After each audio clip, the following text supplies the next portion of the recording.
గెలిచే అవకాశం లేదని స్పష్టంగా తెలిసినప్పటికీ కేవలం రాజకీయాల కోసం ఇండియా కూటమి ఉపరాష్ట్రపతి అభ్యర్థిని బరిలో నిలుపుతోందని ఆంధ్రప్రదేశ్ ముఖ్యమంత్రి చంద్రబాబు విమర్శించారు.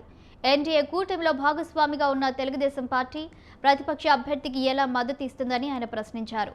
ఢిల్లీ పర్యటనలో ఉన్న చంద్రబాబు ఎన్డీఏ ఉపరాష్ట్రపతి అభ్యర్థి సిపి రాధాకృష్ణన్తో మర్యాదపూర్వకంగా సమావేశమయ్యారు. Telugu party is for Telugu community. That is a different issue. We are in alliance. Our party is having ethics, credibility. We have built this credibility over a period of 5 decades. How can I expect all these things? No, if anybody will compare candidature-wise, he is the best candidate, everybody has to support. All those things, because of there is a clear majority. If the majority is there, it is a very dignified post. Why they brought other candidate now? Is it necessary? That is their politics. But we are not playing politics here. NDA candidate, we are having majority, we are going to win comfortably. It is my duty. I came to Delhi, I want to meet him, I want to extend my support. I met him. These relations are not today.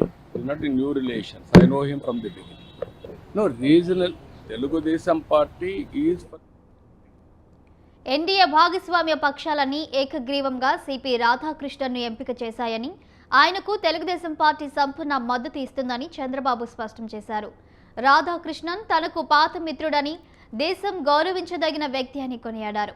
ఆయన ఉపరాష్ట్రపతి పదవికి వన్నె తెస్తారని, అలాంటి వ్యక్తికి మద్దతు ఇవ్వడం ఆనందంగా ఉందని అన్నారు.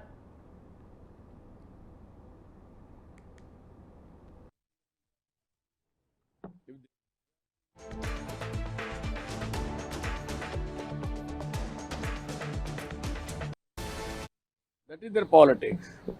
But we are not.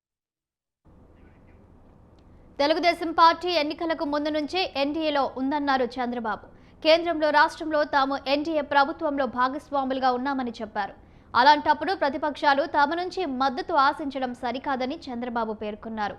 గెలిచే అవకాశం ఉన్నప్పుడే అభ్యర్థిని నిలబెట్టాలని అభిప్రాయపడ్డారు. గతంలో పివి నరసింహారావు విషయంలో తెలుగు వ్యక్తి అనే భావనతో కాంగ్రెస్లో లేకపోయినా టీడీపీ మద్దతిచ్చిందని, కానీ ప్రస్తుత పరిస్థితులు వేరని ఆయన వివరించారు.